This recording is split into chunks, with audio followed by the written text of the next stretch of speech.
Hey, Internet pals. Oh, snap. We are back just before the holidays, and I got my shirt to prove it.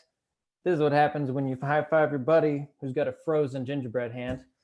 But this is episode 3 of Johnny and the Stash, and we're really excited to be getting back to you so soon. I'd like to introduce my esteemed colleague here. So here's Johnny.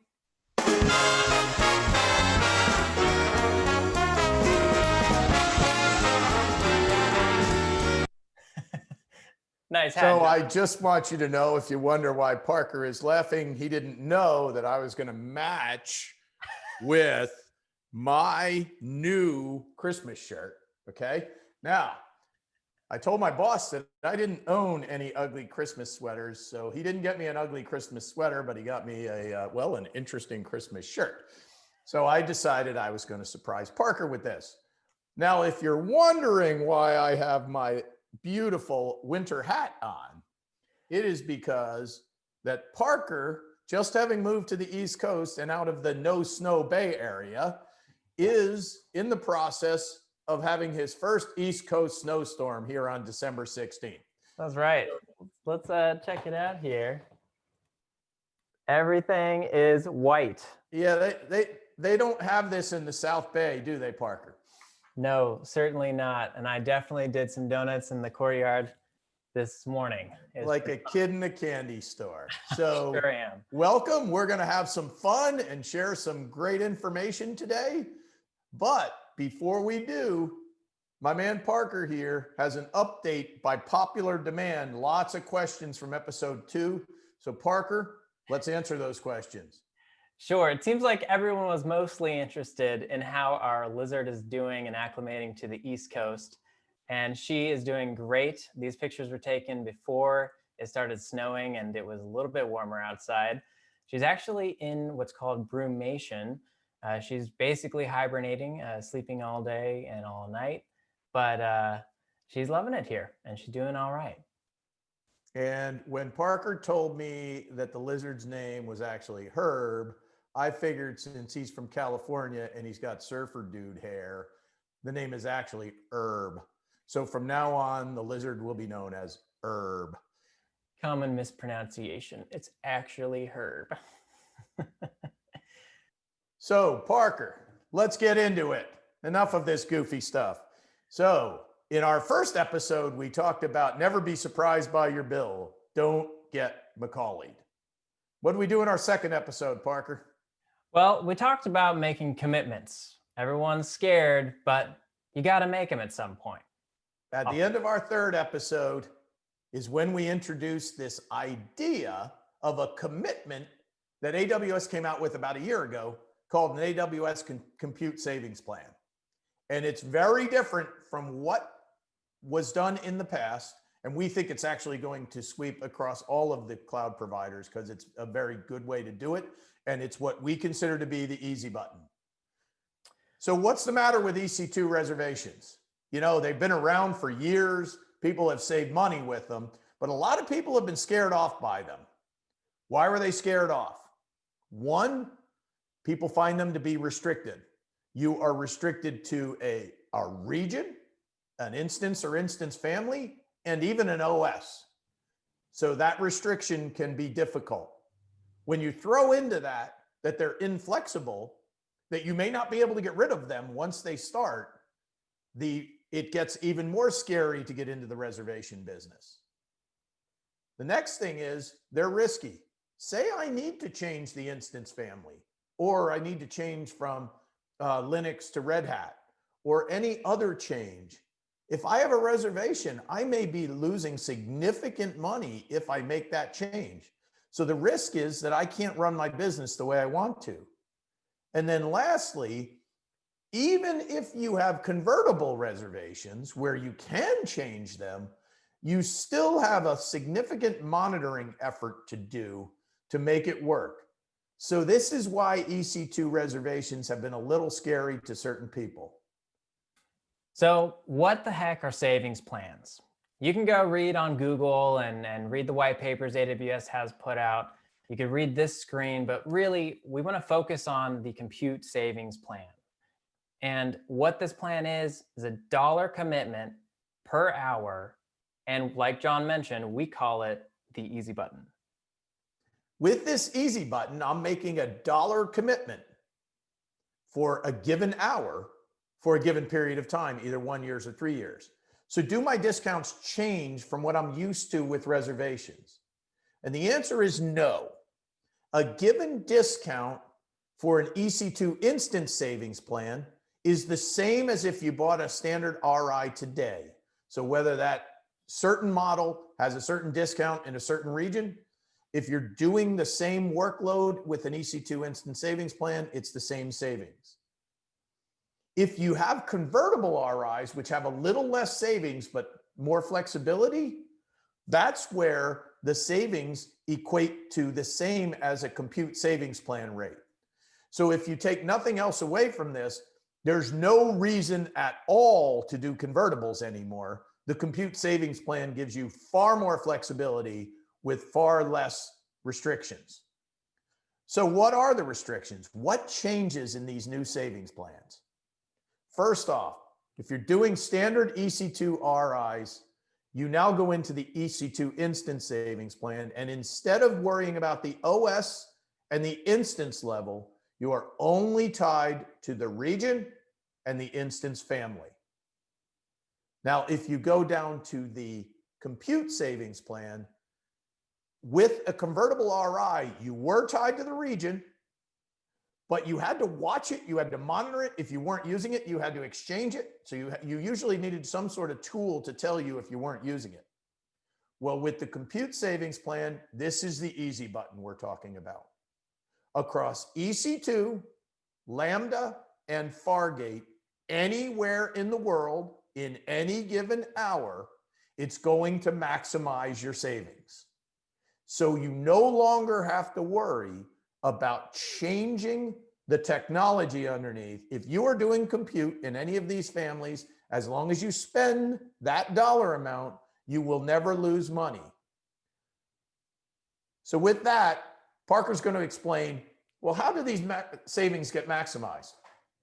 So this is a really cool piece about the compute savings plans and why I really like them. And we thought that piggy banks were the best way to describe them because we want the biggest piggy bank so that we can save as much as possible. Now with the compute savings plans, there is the cool factor. And I'm all about that cool factor, right, John? With the easy button, it's going to look at the AWS pricing for the instance based off of the region. And it's going to tackle the largest discount percentages that it can first and return those savings to your pocket. And in this example, we're going to show that the X1s have the largest discount percentage. Next is the C4 and the M5 and the I3 and so on and so forth. So if you committed to, let's say, $5 an hour in compute for a year, then in that given hour, that savings plan will be applied to the largest discount percentage instance. And that could change hour over hour depending on the infrastructure that you're running. And so if you've got a spiky environment, or you've got large instances that run overnight because it's cheaper to run them overnight, but those large instances have higher discount percentages, the savings plan will fluctuate in where it's covering your EC2 and thus maximizing your savings. Our clients love this because it requires no conversions like the previous convertible RIs did, and it's just doing it on the fly. Parker brought out one of the greatest things about savings is that you're going to maximize your savings based on the highest percentage in every given hour. But you have to know about this thing called account affinity. Affinity is important to understand, and we're going to walk you through an example real quick. Say you have 3 different AWS accounts, and one of them happens to have M5s in them. Then you have X1s, and another one has C4s. Back to our previous slide in the example. So if we go to buy a savings plan and we buy it in the account with the M5, AWS is going to apply those savings to all of the resources in that account first. And since M5 does not use, in our example, is not the lowest percentage discount, we're going to be using some of those first dollars against not the most expensive resource. So in that case, I have to use up my savings plan in this account. Then I would move to the next account and I would get the maximum savings with the X1s and the C4s and so on. But I may miss an opportunity to maximize my savings because of where I bought the savings plan, which account I bought it in. So Parker, let's explain how we get around that. Sure. So with the clients that we've been working with, we have them create a no resources account. Sometimes it's called an admin account, an umbrella account, whatever you'd like to call it. But in this account, it's important to note that you should not have any EC2 or compute running in that account. And you purchase your savings plans in that account with the understanding that it has account affinity. So when you have a savings plans in an empty account, the first thing it does in a consolidated billing world, it will transfer that savings plan or apply out to the nearest highest percentage discount that it can find in any of your accounts. So it doesn't have that affinity to the purchaser account because there are no resources to apply to in that account. Thus, it's maximizing your savings within your consolidated billing among all of your accounts, whether you have 3 accounts, like in this example, or 100 accounts. It will still apply to the account with the highest discount percentage that it can find. And that, again, varies per hour based off of what you're running and how it's fluctuating.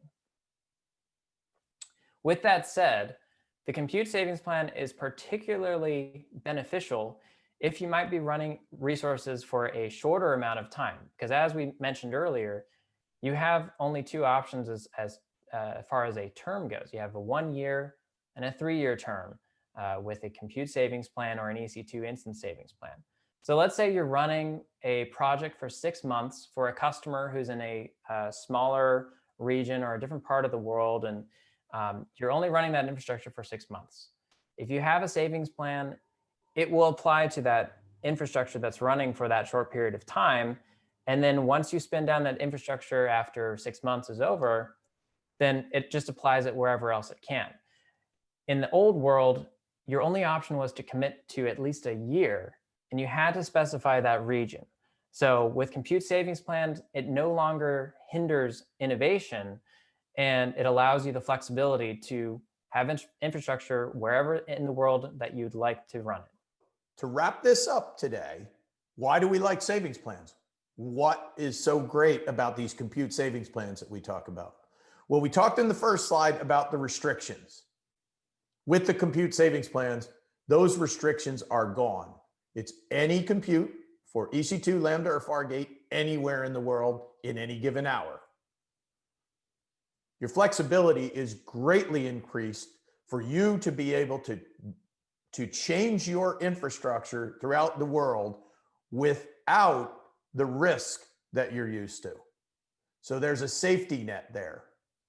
And lastly, with the compute savings plan, it is the easy button. You do not have to continually be monitoring your resources. As long as you stick to your minimum commit, you're fine. So with that being said, we want to thank you for being with us again for episode 3. And in episode 4, we are going to show you real world examples, real world savings that our customers have done and received by implementing compute savings plans. So we'll see you next time on Johnny And the Stash.